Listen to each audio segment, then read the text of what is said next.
Hello class. तो आज हम लोग पढ़ेंगे फिलॉसफी ऑफ माइंड, यानी मन का दर्शन। Philosophy of mind. The philosophy of the mind study mental phenomena and seeks to explain how the mind works. मन का दर्शन मानसिक घटनाओं का अध्ययन करता है और यह समझने की कोशिश करता है कि मन कैसे काम करता है। मन कैसे काम करता है यह समझाने का प्रयास करता है।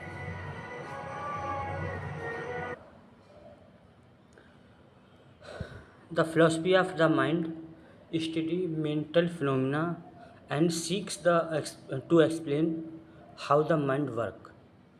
मन का दर्शन मानसिक घटनाओं का अध्ययन करता है। जो मन की फिलॉसफी है, माइंड फिलॉसफी, वो क्या करती है?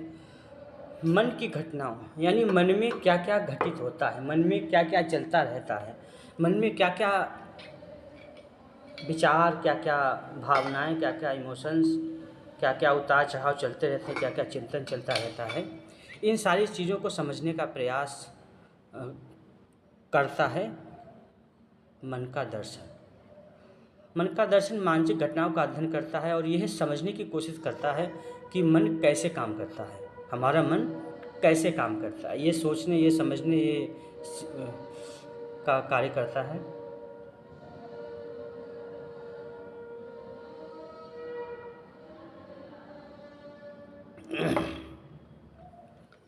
It explores human experience such as thinking, remembering, imaging, dreaming, learning and making decision। यह सोचने, याद रखने, कल्पना करने, सपने देखने, सीखने और निर्णय लेने जैसे मानवीय अनुभवों की पड़ताल करता है। यानी माइंड फिलॉसफी जब हम पढ़ते हैं, देखते हैं, तो हमारा मन कैसे सोचता है, याद कैसे करता है, कल्पना कैसे करता है, सपने कैसे देखता है, सीखने और निर्णय लेने की क्षमता कहाँ से आती है, ये जो मानवीय अनुभव हैं इनकी जांच पड़ताल करता है मन का दर्शन, mind philosophy. It also explain whether consciousness can be explained entirely by physical process in the brain or whether it is something more than the physical body। यह इस बात की भी जांच करता है कि क्या चेतना को पूरी तरह से मस्तिष्क की भौतिक प्रक्रिया द्वारा समझाया जा सकता है या क्या यह भौतिक शरीर से कुछ अधिक है। यानी इसमें ये भी सोचा जाता है, ये भी देखा जाता है माइंड फिलॉसफी में कि जो चेतना है, जो कॉन्शियसनेस है, इसको मस्तिष्क की भौतिक प्रक्रिया, जैसे मन जो भी कार्य करता है, जो भी मन इधर उधर भटकता रहता है, इसके माध्यम से क्या हम अपनी कॉन्शियसनेस को समझ सकते हैं, चेतना को समझ सकते हैं? इसको समझाया जा सकता है? नहीं। मन अलग है, कॉन्शियसनेस अलग है। कुछ कुछ ये कह सकते हैं कि झलक दिख सकती है कॉन्शियसनेस की, हमारे माइंड में झलक दिख सकती है, लेकिन कॉन्शियसनेस अलग है, माइंड अलग है। ये कहिए कि माइंड काम कैसे कर रहा है, तो कॉन्शियसनेस है, चेतना है, तभी काम कर रहा है हमारा माइंड, ऐसे समझ सकते हैं। क्या ये भौतिक शरीर से कुछ अधिक है? मन, हाँ, भौतिक शरीर से तो अलग, मतलब ज़्यादा है, आगे है। मन जो है भौतिक शरीर से अधिक है, आगे है। This field connects philosophy with psychology, neuroscience, linguistics, cognitive science and artificial intelligence. तो यह क्षेत्र दर्शन शास्त्र को मनोविज्ञान,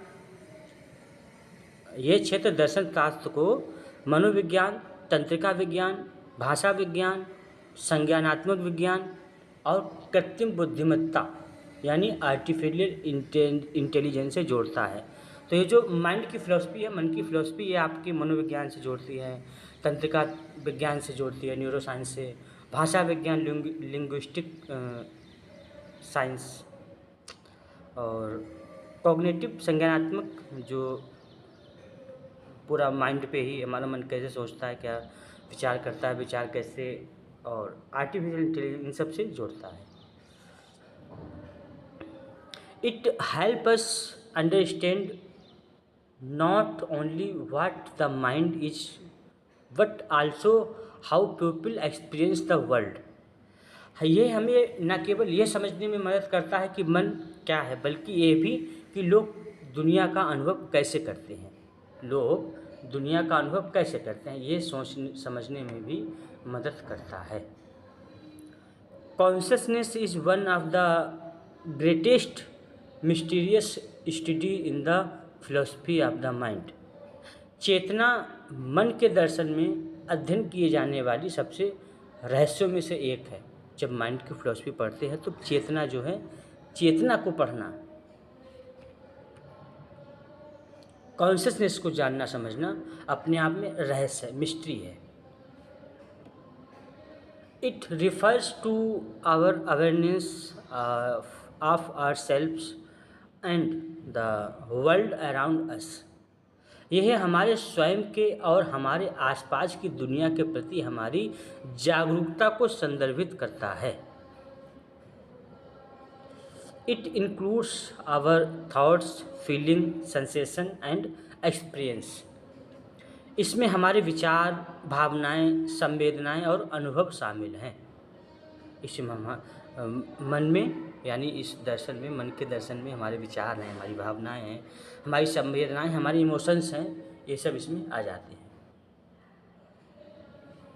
Although neuroscience explain many brain function, it is still difficult to explain why we have personal experience. हालांकि तंत्रिका विज्ञान, न्यूरोसाइंस मस्तिष्क के कई कार्यों की व्याख्या करता है।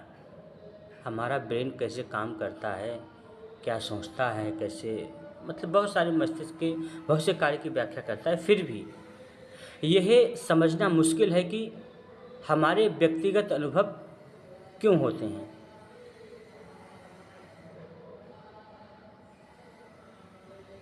हमारे व्यक्तिगत अनुभव क्यों होते हैं।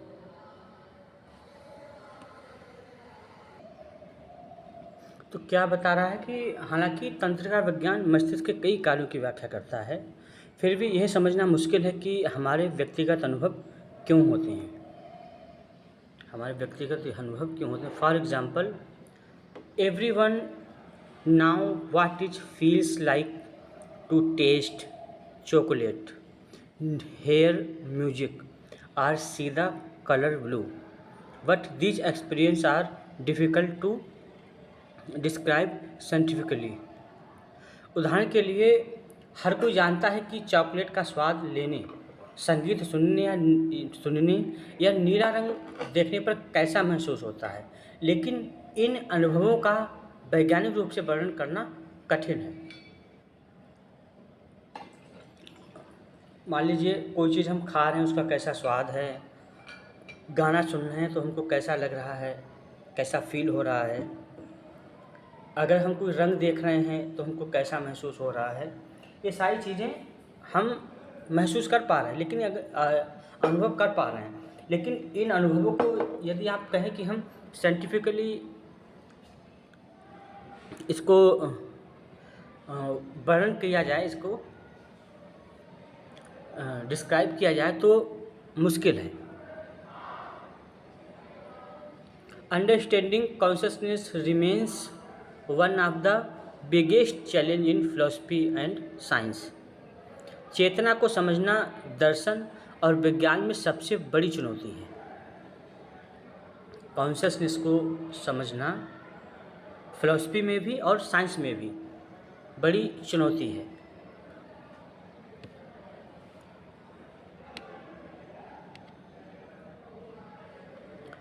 Mental states include beliefs, desire, emotion, intention, memory, dream and perception. मानसिक अवस्थाओं में विश्वास, इच्छाएं, भावनाएं, इरादे, यादें, सपने और धारणाएं, ये सब शामिल हैं। जो हमारी मानसिक अवस्थाएं होती हैं, हमारी मानसिक अवस्थाओं में क्या क्या होता है? विश्वास होता है, इच्छाएं होते हैं, हमारे इमोशंस होते हैं, हमारे डिज़ायर होती हैं, हमारे कुछ इच्छाएं होती हैं, कुछ सपने होते हैं, कुछ भावनाएं होती हैं, धारणाएं होती हैं। ये सारी चीज़ें किसमें? मन की अलग अलग अवस्थाएं हैं। These mental states influence how people think, behave and make decision. ये मानसिक अवस्थाएं लोगों के सोचने, व्यवहार करने और निर्णय लेने के तरीके को प्रभावित करती हैं। तो यदि मान लीजिए हमारी इच्छा कुछ है या हमारी इमोशंस में कुछ चल रहा है, हमारे याद कुछ हमें आ गया है या हमारे सपने में कुछ देखा था हमने, तो ये सब अवस्थाएं हमारे सोचने, विचार करने में, हमारे व्यवहार में, हमारे निर्णय लेने के तरीके में ये इनको प्रभावित करती हैं। ये जो जितनी अवस्थाएं हैं ये प्रभावित करती हैं हमें। जो भी मेंटल स्टेट्स हैं, for example, belief help people understand the world. विश्वास लोगों को दुनिया को समझने में मदद करता है। विश्वास क्या करता है? लोगों को दुनिया को समझने में मदद करता है।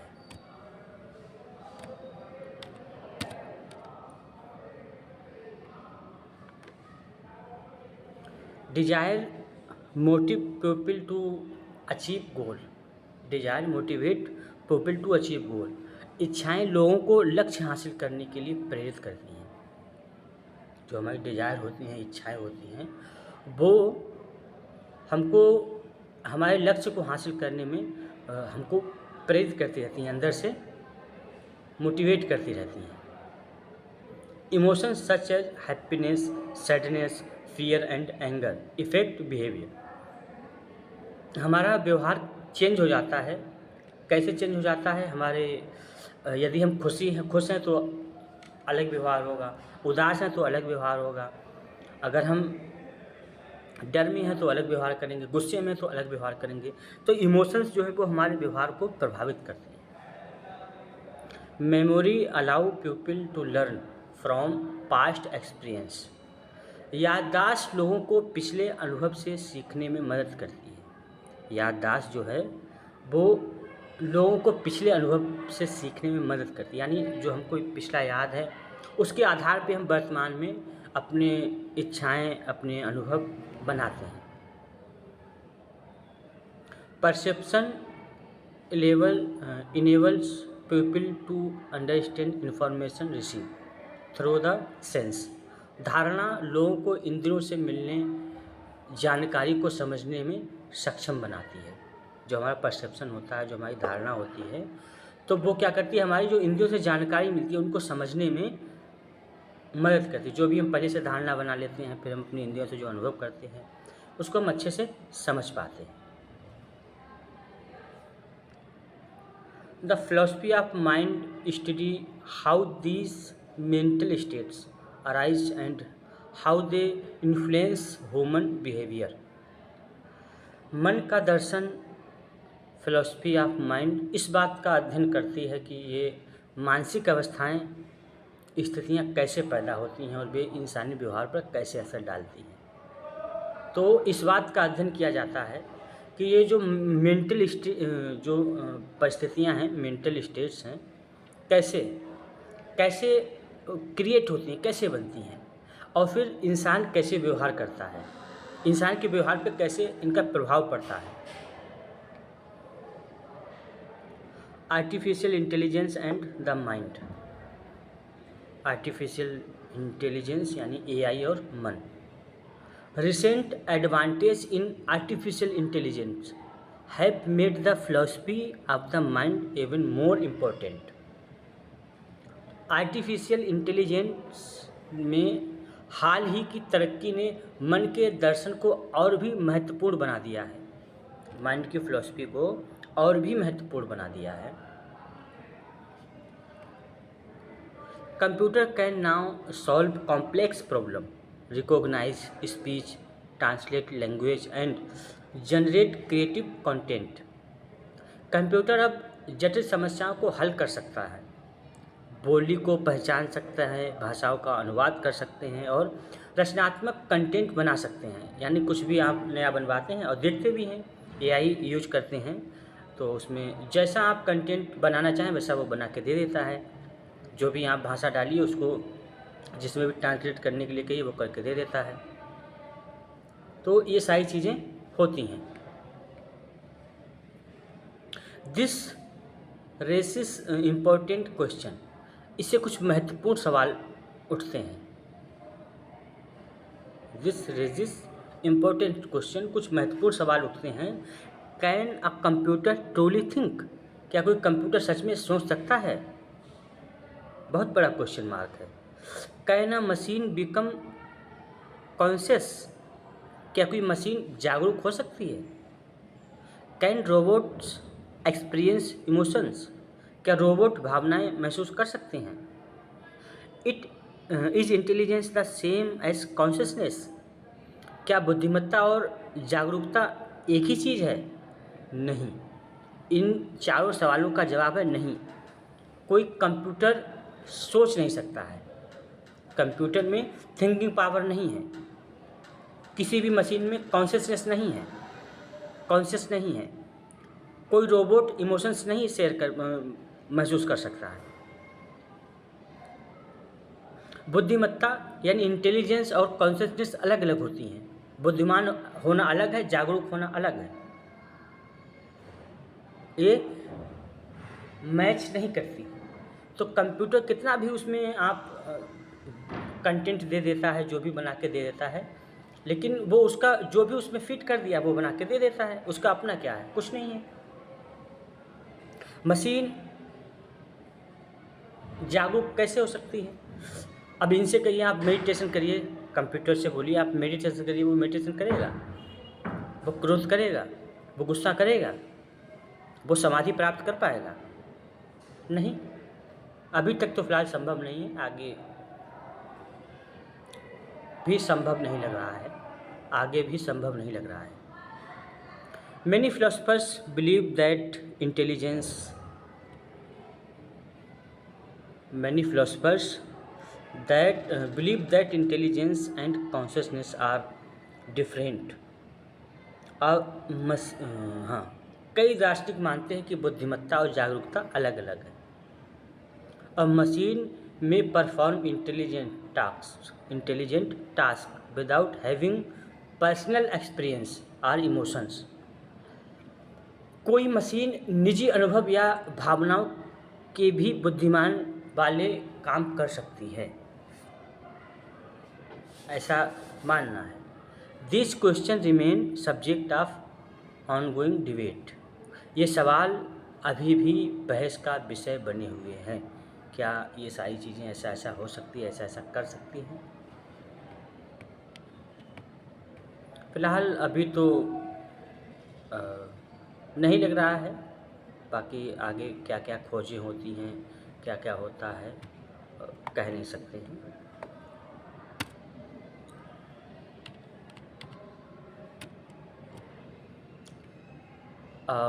Now philosophy of the soul, अब हम आत्मा का दर्शन पढ़ेंगे।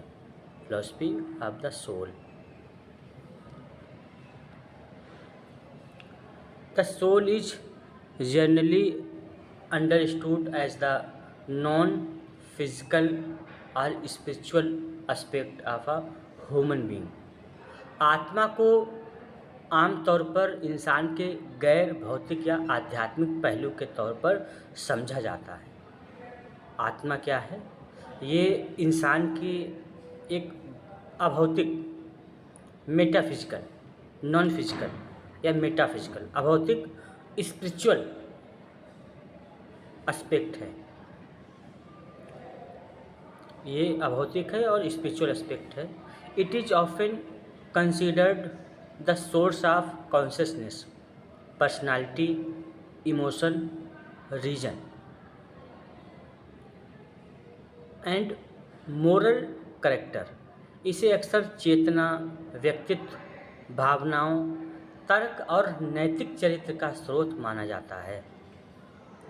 क्या बोलते हैं कि इसमें कॉन्शियसनेस है, इसमें व्यक्तित्व है, इमोशंस हैं, रीजनिंग है, लॉजिक है और हमारा मोरल कैरेक्टर है, चरित्र है, नैतिक चरित्र है।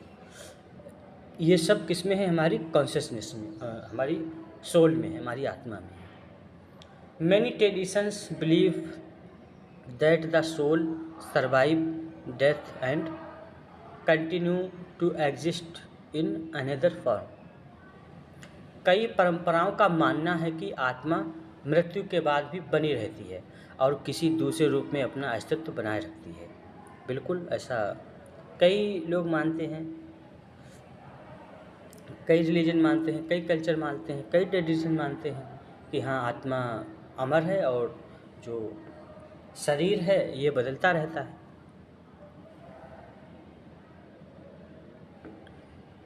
Philosophically the soul is studied not only as a religious concept but also as a way of understanding human identity, consciousness and the meaning of the life.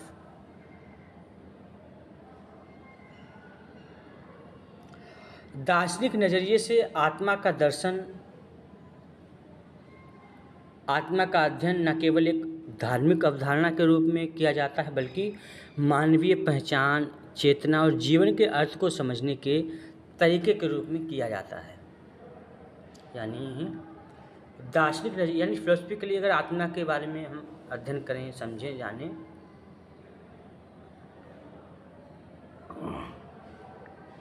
तो इसको केवल धर्म की ही दृष्टि से नहीं बल्कि मानवीय पहचान, चेतना, जीवन का अर्थ समझने के एक और तरीके के रूप में भी इसको समझा जा सकता है, अध्ययन किया जाता है। Question such as who am I, मैं कौन हूँ, ये प्रश्न है। And what remains after death, मृत्यु के बाद क्या बचता है। हम जब मर जाते हैं, हमारी मृत्यु हो जाती है, तब क्या बचता है।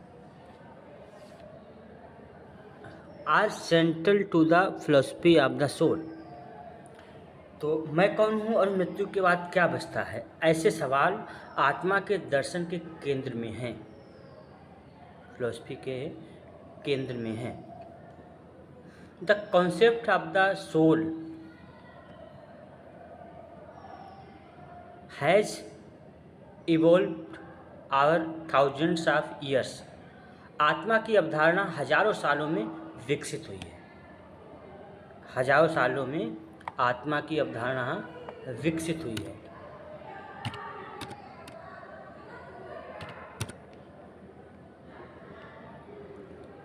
Ancient civilisation believe that the soul continue to exist after death, प्राचीन सभ्यताओं का मानना था कि मृत्यु के बाद भी आत्मा का अस्तित्व बना रहता है। मृत्यु के बाद भी आत्मा का अस्तित्व बना रहता है। Greek philosophers develop systematic theory about the soul, Greek दार्शनिकों ने आत्मा के बारे में व्यवस्थित सिद्धांत विकसित किए। ग्रीक दार्शनिकों ने आत्मा के बारे में व्यवस्थित सिद्धांत विकसित किए हैं। Many Indian philosophical tradition view the soul as eternal and connected it with the cycle of birth, death and rebirth. कई भारतीय दार्शनिक परंपराओं ने आत्मा को शाश्वत माना और इसे जन्म, मृत्यु और पुनर्जन्म के चक्र से जोड़ा। जन्म, मृत्यु और पुनर्जन्म के चक्र से इसको जोड़ा है। कई भारतीय परंपराओं ने, कई दर्शनों ने, योग है, वेदांत है। During the medieval period philosophers combined religious beliefs with philosophical reasoning to explain the soul's nature। मध्यकाल के दौरान दार्शनिकों ने आत्मा के स्वरूप को समझने के लिए धार्मिक मान्यताओं को दार्शनिक तर्क के साथ जोड़ा, यानी धर्म और दर्शन को आपस में जोड़ा। Modern philosophers later question traditional beliefs and explore the relationship between the soul the mind and the brain using rational and scientific characters approach. बाद में आधुनिक दार्शनिकों ने पारंपरिक मान्यताओं पर सवाल उठाए और तर्कसंगत व वैज्ञानिक दृष्टिकोण का उपयोग करते हुए आत्मा, मन और मस्तिष्क के बीच संबंध की पड़ताल की, यानी खोजा। ठीक है, आज इसको यहीं तक रखते हैं, अगली क्लास में विस्तार से पढ़ेंगे हम लोग।